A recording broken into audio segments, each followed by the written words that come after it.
গত পরশুদিন আপনারা দেখেছেন যে কেন্দ্রীয় শহীদ মিনারে আমার উপরে একদল সন্ত্রাসী ছাত্রলীগের কায়দায় যে আক্রমণটি চালিয়েছে, সেখানে আমাকে তারা আমন্ত্রিত অতিথি রেখেছিল।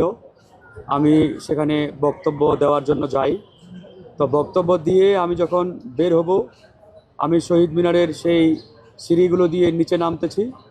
নামার মুহূর্তেই পিছন দিক থেকে 25 থেকে 30 জন সন্ত্রাসী দৌড়ে এসে আমার ব্লেজার ধরে টান দেয় এবং আমাকে ঘিরে ফেলে অতর্কিতভাবে সেখানে তারা আক্রমণ শুরু করে।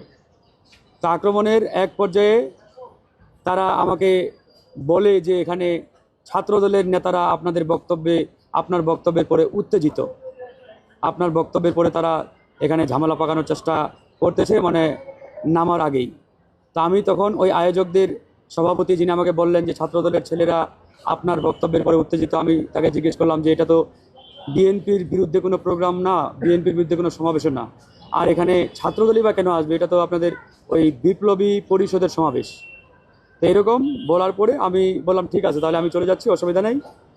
আমি থাকলে যদি আপনাদের প্রোগ্রামে কোনো সমস্যা হয়, আমি সেটা চাই না, আপনারা সমাবেশটি কন্টিনিউ করেন। তো এটা বলে আমি সমাবেশ স্থল ত্যাগ করে আমি নামবো ওই শহীদ মিনার এর সিঁড়ি দিয়ে। এই নামতেই তারা পিছন থেকে আমার উপরে অ্যাটাক করে। তা অ্যাটাক করার পরে ওখানে আপনারা সবাই দেখেছেন সেই ভিডিওগুলো। তারা এক পর্যায়ে আমাকে মানে আক্রমণ চালাতে চালাতে ঢাকা বিশ্ববিদ্যালয়ের যে মেডিকেল সেন্টার আছে, সেই মেডিকেল সেন্টারের গেট পর্যন্ত আমাকে নিয়ে যায়। সেখানেও তারা আমাকে ছাড়ে নাই। এবং তাদের এই আক্রমণটি পরিপূর্ণভাবে বিগত হাসিনার আমলে আমরা 21 বার হামলার শিকার হয়েছি, ঠিক একই কায়দায় তারা এই আক্রমণটি চালিয়েছে। এখানে ছাত্র দলও ছিল না, বিএনপিও ছিল না, আর এই বক্তব্য বিএনপির বিরুদ্ধেও না। তো সুতরাং তারা কেন এরকম একটি মানে ধোঁয়াশাপূর্ণ পরিবেশ তৈরি করে আমার উপরে আক্রমণটি চালালেন, সেটা অবশ্যই আজকে বড় একটি প্রশ্নের বিষয়।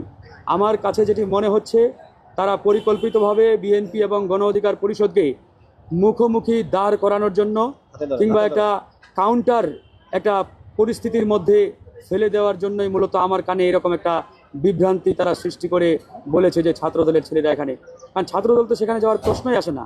প্রোগ্রামটি হচ্ছে বিপ্লবী পরিষদের, ছাত্রদলেই কেন যাবে বা ছাত্র শিবিরেই বা কেন যাবে সেখানে?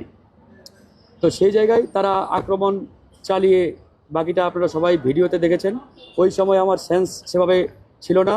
আমার সহযোদ্ধারা এবং উপস্থিত যারা রিক্সা চালকরা ছিলেন, ওনারা আমাকে ওই রিক্সায় তুলে পরে পিজি হাসপাতালে নিয়ে আসে। তো ওই সময় দু একজন সাংবাদিক আমাকে জিজ্ঞেস করে কারা আক্রমণ চালিয়েছে। তো আমার সেন্স কাজ না করাই আমি আসলে ওই সময় বলেছিলাম হয়তোবা ছাত্রদল হতে পারে।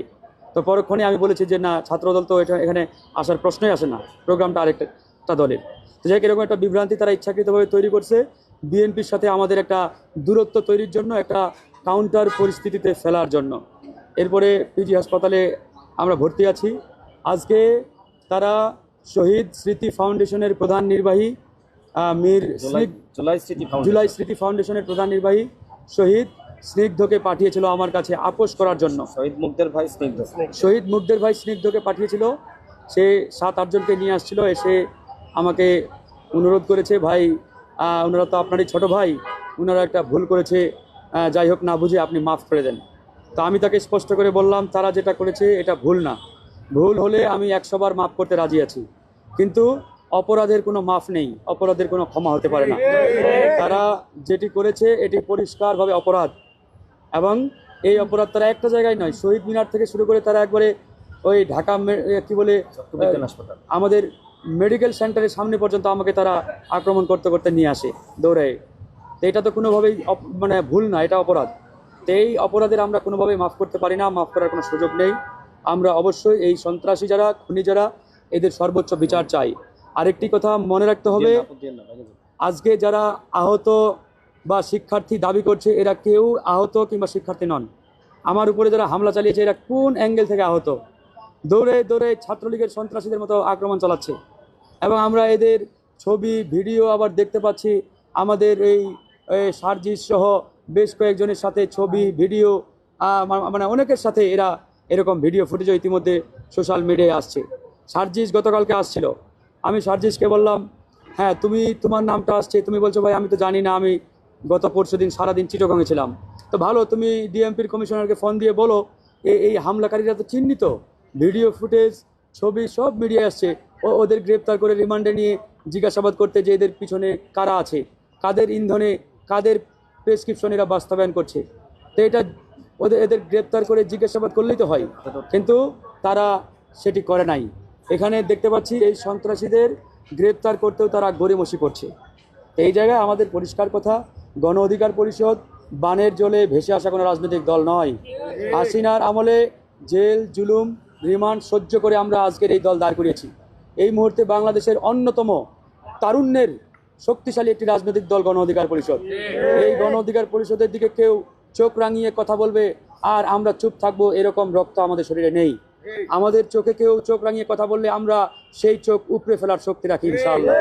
তাই আমাদের স্পষ্ট বক্তব্য, গণ অধিকার পরিষদকে নিয়ে যদি তোমরা এই ধরনের চেষ্টা করো, তারা তো কাপুরুষের মতো পিছন থেকে হামলা করেছে, সামনে দিয়ে আসলে তো আমাদের 5টা ছেলে থাকলে ওদের 50 জনকে ওখানে শায়েস্তা করার জন্য যথেষ্ট ছিল, কিন্তু তারা কাপুরুষের মতো পিছন থেকে অ্যাটাক করছে। তো যাই হোক, এগুলোতে আমরা দমে যাওয়ার পাত্র নই। আমাদের একটাই কথা, যারা সন্ত্রাসী এদের কোনো পরিচয় নেই, এরা শিক্ষার্থীও না, আহতও না, এরা স্রেফ সন্ত্রাসী, এদেরকে সর্বোচ্চ শাস্তির আওতায় নিয়ে আসতে হবে। ধন্যবাদ। আচ্ছা,